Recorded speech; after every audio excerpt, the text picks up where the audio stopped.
दोस्तों के दोस्त आशुतोष का प्यार भरा नमस्कार। दोस्तों, कम समय में ज्यादा मनोरंजन और मजेदार अभिज्ञता के लिए हमारी YouTube channel story farm production पर प्रोग्राम द बॉलीवुड फाइल्स में आपका स्वागत है। दोस्तों, आज की इस प्रस्तुति में आपके लिए लेकर आया हूं 1979 में रिलीज हुई बॉलीवुड की एक क्लासिक फिल्म। भयानक त्रासदी पर बनी हिंदी की इस सर्वश्रेष्ठ फिल्म को तब खूब सराहा गया था और बड़ी बात यह है कि इस फिल्म की सराहना आज भी की जाती है। सच्ची घटना पर आधारित इस फिल्म को अपने स्टार कलाकारों के उत्कृष्ट प्रदर्शन के लिए भी याद किया जाता है और इसी के साथ बताया जाता है फिल्म का नाम काला पत्थर। एक रास्ता है जिंदगी। जी हां दोस्तों, फिल्म काला पत्थर 24 अगस्त 1979 को रिलीज हुई थी। इसका निर्माण और निर्देशन यश चोपड़ा ने किया था। जो थम गए तो कुछ नहीं। अमिताभ बच्चन की फिल्म काला पत्थर जंजीर और दीवार के साथ त्रयी बनाती है। इसी त्रयी ने अमिताभ बच्चन को हिंदी सिनेमा में पहले एंग्री यंग मैन और बाद में महानायक का दर्जा दिला दिया था। ऐसे फिल्मी नायक जो जहान भर की कसमसाहटों के समंदर को अपने अंदर समेटे हुए था और जब उसके अंदर के समंदर का ज्वार बाहर निकला तो सिनेमाई पर्दे पर लाखों नौजवानों का वो चहेता बन गया। ऐसा जादू कि उस दौर की युवा पीढ़ी अमिताभ को पागलों की तरह प्यार करने लगी और इस तरह फिर कभी भी अमिताभ बच्चन के लिए सिनेमा घर तक आने वाली दर्शकों की भीड़ का सिलसिला नहीं टूटा। तीनों फिल्मों की सशक्त पटकथा सलीम जावेद की जोड़ी ने लिखी थी। ये वो फिल्में हैं जिन्होंने बॉलीवुड की रोमांटिक धारा को ही उलट पलट कर रख दिया था और देखते ही देखते हिंदी सिनेमा के नायक का चेहरा बदल गया था। इश्क और मुश्क कदे ना छुप दे चाहे लाख छुपाइए। 1970 के दशक की हिंदी फिल्मों को अक्सर angry young man Amitabh Bachchan के युग के रूप में याद किया जाता है, लेकिन यह मल्टी स्टारर फिल्मों का भी युग था जब फिल्म के लिए अधिकतम संख्या में ए लिस्टर्स को स्कोर करना एक बड़ी जीत मानी जाती थी। इस युग की कई फिल्में अमर अकबर एंथोनी, हेरा फेरी, मुकद्दर का सिकंदर, दीवार, शोले में कई सितारे थे, लेकिन उन सभी का नेतृत्व एक ही व्यक्ति अमिताभ बच्चन ने किया था और पीछे मुड़कर देखने पर कोई देख सकता है कि कैसे बच्चन के वास्तविक जीवन संबंधों, अफवाहों का उपयोग कभी कभी लेखकों और फिल्म निर्माताओं द्वारा अपने प्रोजेक्ट को सनसनीखेज बनाने की कोशिश में किया जाता था, जैसे कि सिलसिला के मामले में। लेकिन एक और फिल्म जो इसी तरह के जाल का शिकार हुई वो यश चोपड़ा द्वारा निर्देशित काला पत्थर थी, जहां लेखक जोड़ी सलीम जावेद के सलीम खान ने जोर देकर कहा था कि शत्रुघ्न सिन्हा को मंगल के रूप में लिया जाना चाहिए, जो उस समय अमिताभ बच्चन के प्रतिद्वंदी होने की अफवाह थी। फिल्म में मंगल अमिताभ बच्चन यानी विजय का कट्टर शत्रु है।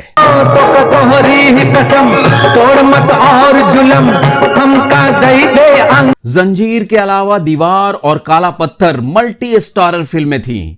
दीवार में अमिताभ के साथ शशि कपूर सपोर्टिंग हीरो के किरदार में थे, जबकि काला पत्थर में भी सितारों की फौज थी। इसमें अमिताभ के साथ शशि कपूर और शत्रुघ्न सिन्हा की तिकड़ी थी। तीनों फिल्मों को देखें तो अमिताभ का किरदार एक ही पिच पर नजर आता है। जायज गुस्से से भरा हुआ नौजवान, जद्दोजहद से जूझता एक किरदार, ऐसा किरदार जो बाहरी दुनिया से जितना लड़ता है करीब करीब वैसा ही संघर्ष उसके अंदर भी निर्वात चल रहा है। इसके बोझ में वो भावनाओं तक का खुलकर इजहार नहीं कर पाता, सदियों से जागा हुआ लगता है। एक अजीब सन्नाटा ओढ़े अमिताभ के तीनों किरदारों के भाव में मुस्कुराहट अस्थायी है।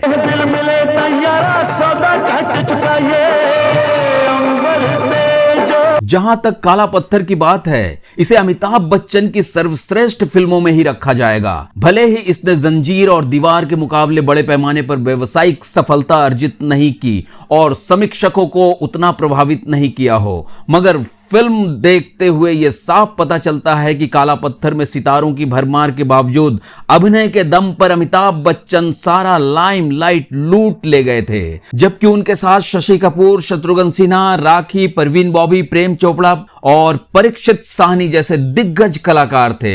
शशि कपूर और शत्रुघ्न सिन्हा के किरदारों में तो खूब सेट्स भी थे। संभवतः काला पत्थर औद्योगिक त्रासदी पर बनी बॉलीवुड की पहली फिल्म है। इसकी कहानी धनबाद के नजदीक कोयले की खदान की दुर्घटना से प्रेरित थी, जिसमें टनल में पानी भर जाने की वजह से बड़े पैमाने पर मजदूरों की मौत हो गई थी। कदम किसी मुकाम पे जो जम गए। फिल्म काला पत्थर उस समय आई थी जब सलीम जावेद पहले ही जंजीर, दीवार, शोले, डॉन जैसी हिट फिल्में दे चुके थे और अपने खेल में शीर्ष पर माने जाते थे।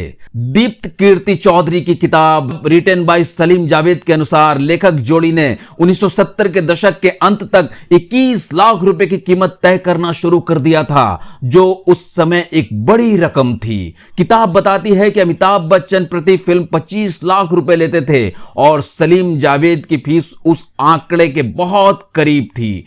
लेखक अपनी महानता के बोझ तले दबे हुए थे और इस समय तक उनकी फिल्मों का पैमाना और उनमें अभिनय करने वाले लोग शायद उनके द्वारा बताई गई कहानी से अधिक मायने रखते थे। यश चोपड़ा के सहायक रमेश तलवार ने पुस्तक के लिए काला पत्थर के बारे में बात करते हुए चौधरी को बताया था कि सलीम जावेद ने 3 प्रमुख व्यक्तियों की अलग अलग शैलियों की कल्पना की थी और यश जी के साथ इस पर चर्चा की थी ताकि तीनों कलाकार फिल्म करने के लिए उपलब्ध और सहमत हों। एक बार प्रारंभिक सहमति बन जाने के बाद उन्होंने विस्तृत स्क्रिप्ट लिखना शुरू कर दिया।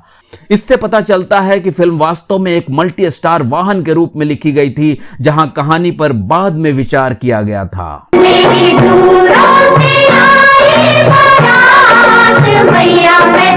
कुछ समय पहले इंस्टाग्राम पर अमिताभ बच्चन ने अपनी यादों को ताजा करते हुए फिल्म काला पत्थर का जिक्र किया था। उन्होंने लिखा, फिल्म काला पत्थर को रिलीज हुए 4 दशक हो चुके हैं, एक अरसा हो गया, मगर फिल्म काला पत्थर में कुछ किस्से ऐसे हैं जो मेरे अपने निजी अनुभवों के हैं, जिसे मैं आपसे शेयर करना चाहता हूं। दरअसल जब मैं कलकत्ता कंपनी के कोल डिपार्टमेंट में काम करता था, फिल्मों में आने से पहले मेरा पहला जॉब यही था। धनबाद और आसनसोल की कोयला खदानों में उस वक्त काम करने के अपने अनुभवों को हमें फिल्म काला पत्थर में अभिनय करते हुए इस्तेमाल करने का मौका मिला था।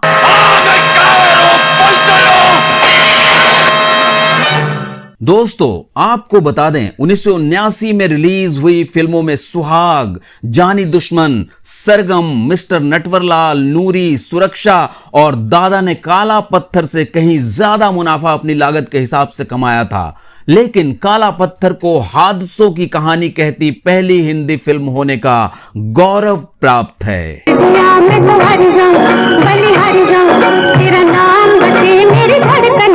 देश में जब भी कोई खदान हादसा होता है तो फिल्म काला पत्थर का जिक्र जरूर आता है। काला पत्थर धनबाद की चास नाला कोयला खदानों में 1975 में हुई दुर्घटना पर आधारित है, जिसमें 375 मजदूरों की मौत हो गई थी। लेकिन कुछ लोगों का मानना यह भी है कि फिल्म काला पत्थर की आत्मा जोसेफ कोनराड के उपन्यास लॉर्ड जिम के ज्यादा करीब है। हां, फिल्म का ट्रिगर पॉइंट जरूर चास नाला खदान हादसा माना जा सकता है। फिल्म को हकीकत के करीब रखने के लिए यश चोपड़ा अपनी पूरी यूनिट के साथ झारखंड, तब बिहार की गिद्दी खदानों में शूटिंग करने पहुंचे थे। फिल्म की शूटिंग गिद्दी वॉशरी, कोयले की धुलाई वाली जगह में हुई और फिल्म की यूनिट के मुख्य लोग यहीं के रेस्ट हाउस में रुके। बॉक्स ऑफिस पर अमिताभ बच्चन के हंगामे के बीच शत्रुघ्न सिन्हा भी तब तक काली चरण, विश्वनाथ, जानी दुश्मन और हीरा मोती जैसी फिल्मों से सुपरस्टार बन चुके थे।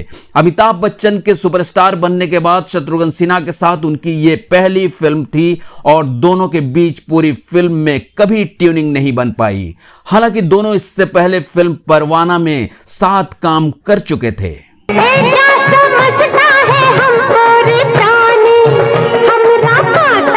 दोस्तों, आपको यह भी मालूम होना चाहिए, शत्रुघ्न सिन्हा की बायोग्राफी एनीथिंग बट खामोश में फिल्म काला पत्थर के दिनों के कुछ किस्से पढ़ने को मिलते हैं। अमिताभ बच्चन उन दिनों शत्रुघ्न सिन्हा से किस कदर असुरक्षित महसूस करते थे और मन ही मन कितना उनसे ईर्ष्या करते थे, इसका एक नमूना किताब में इस तरह मिलता है। शत्रुघ्न सिन्हा बताते हैं, फिल्म काला पत्थर के एक फाइट सीक्वेंस में अमिताभ बच्चन ने मेरी बुरी तरह पिटाई की थी।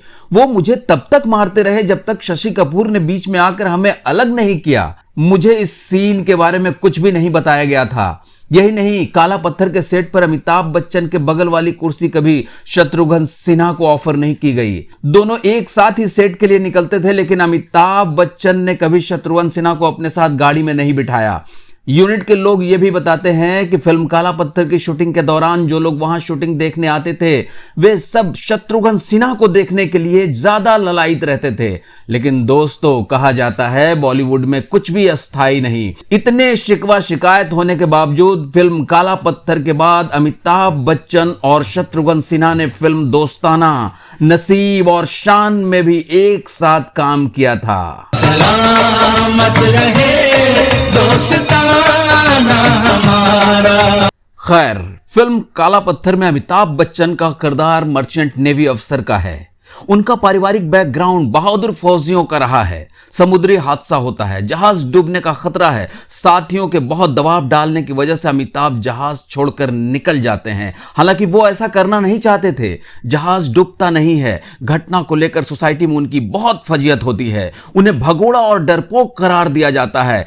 अपमान होता है। घर में पिता से भी बुरी तरह फटकार मिलती है। हालात ऐसे बनते हैं कि अमिताभ बच्चन चाहकर भी अपनी स्थिति जाहिर नहीं कर पाते। एक गिल्ट लेकर सब कुछ छोड़ छाड़ कोयले की खदान में गुमनाम मजदूर के रूप में काम करते हैं। कुछ बोलते नहीं हैं, चुपचाप रहते हैं और पुरानी दुनिया से उनका कोई संपर्क नहीं है।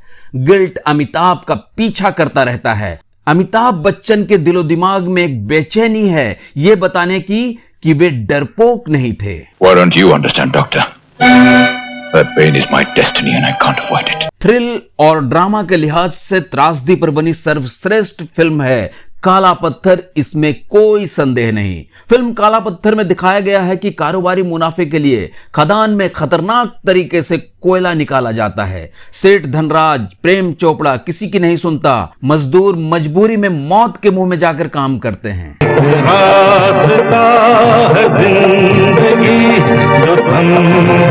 और फिर जिस बात की आशंका थी, एक दिन वही होता है। टनल में हादसा हो जाता है और पानी भरने लगता है। कई मजदूर उसमें फंसे हैं। अमिताभ को गिल्ट से पीछा छुड़ाने का मौका मिलता है और अपने गिल्ट पर बिना सफाई दिए जान की बाजी लगाकर मजदूरों को बचाने की वे कोशिशें करते हैं। इस काम में दूसरे किरदार भी मदद करते हैं। कई मजदूरों की जान बच जाती है, लेकिन तमाम टनल के अंदर ही डूबकर बुरी मौत का शिकार बनते हैं। अमिताभ बच्चन खुद पर और परिवार पर लगे अपमानजनक धब्बे को मिटाने में कामयाब होते हैं। फिल्म में जबरदस्त ड्रामा और थ्रिल है, खासकर दूसरे हाफ में आखिर तक। बॉलीवुड में अब तक त्रासदियों पर जितनी भी फिल्में बनी हैं, कुछ हद तक द बर्निंग ट्रेन को छोड़ दिया जाए तो उन सब में काला पत्थर जैसा थ्रिल कहीं नजर नहीं आता। टनल के अंदर के कई रेस्क्यू सीन तो भावुक कर देने वाले हैं। उस जमाने में तकनीकी रूप से इतने संसाधन नहीं थे, बावजूद कई दृश्य और रेस्क्यू के तरीके नकली नहीं लगते। फिल्म काला पत्थर के विजय अमिताभ बच्चन की खदान में काम करते हुए खदान के इंजीनियर रवि शशि कपूर से दोस्ती हो जाती है। यही मंगल, शत्रुघ्न सिन्हा नाम का एक खदान कर्मचारी और है। मंगल का भी अपना अतीत है। वो पुलिस से भाग रहा है। मंगल का अपना रुतबा है और जब वो दूसरे मजदूरों पर रौब गालिब करने की कोशिश करता है तो विजय से उसका टकराव होता है। बाद में विजय ही मंगल को एक हादसे से बचाता है और दोनों दोस्त बन जाते हैं। वहीं खदान मजदूरों की मदद की देखरेख के लिए तैनात डॉक्टर सुधा राखी गुलजार कोशिश करती है कि किसी तरह विजय अमिताभ बच्चन अपने अतीत की यादों पर काबू पा सकें। उधर रवि, शशि कपूर और अनीता, परवीन बॉबी करीब आते हैं तो मंगल शत्रुघ्न सिन्हा को चन्नो, नीतू सिंह के रूप में हमदर्द मिल जाता है। ये सब धीरे धीरे एक साथ आते हैं और खदान के मालिक सेठ धनराज प्रेम चोपड़ा की जातियों के खिलाफ आवाज उठाते हैं। इसी बीच खदान में हादसा होता है। खदान में फंसे मजदूरों की जान बचाने के लिए फिल्म के किरदार भरपूर संघर्ष करते हैं। कुछ को बचाने में कामयाब भी होते हैं, लेकिन अंततः 375 मासूम मजदूरों की मौत हो जाती है।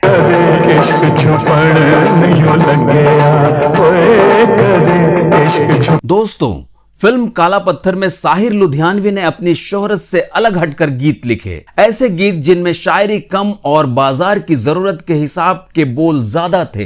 हालांकि गाने इस फिल्म के भी खूब हिट हुए, लेकिन साहिर को समझ आने लगा था कि यश चोपड़ा के साथ उनका सिलसिला लंबा चलने वाला नहीं। काला पत्थर की मेकिंग के दौरान ही यश चोपड़ा और जावेद अख्तर की इस बारे में चर्चाएं भी होने लगी थी और सिलसिला में गीत लिखने के लिए यश चोपड़ा ने जावेद अख्तर को बोल भी दिया था। सलीम जावेद की जोड़ी टूटने का असली सिलसिला भी इसी समय शुरू होता है। साहिर ने इसके बाद यश चोपड़ा की किसी फिल्म के लिए गाने नहीं लिखे। जहां तक फिल्म काला पत्थर की बात है तो इस फिल्म में साहिर के लिखे गीत धूम मचे धूम, आज की रहना, भोर भय तक नाचे जवानी को ही बाद में यशराज फिल्म्स की फिल्म धूम में धूम मचाले धूम के रूप में रिपैकेज किया गया। फिल्म के हिट गीतों में बाहों में तेरी की भी गिनती होती है, लेकिन फिल्म का जो गाना कालजयी गीत बनकर उभरा और जो गाना अब तक जीवन का दर्शन समझाने के लिए कोशिश करता रहता है, वो गाना है किशोर कुमार और लता मंगेशकर का गाया ये गाना। रास्ता है जिंदगी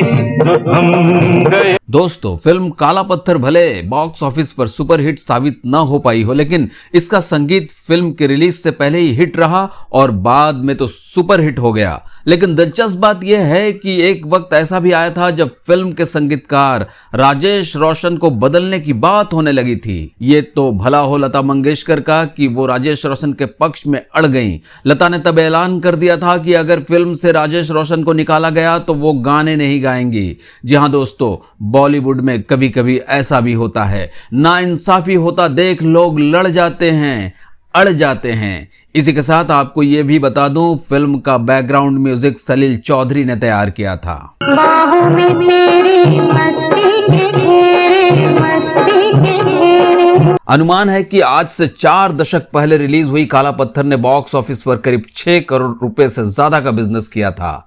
फिल्म सुपर हिट नहीं, लेकिन हिट तो जरूर रही थी।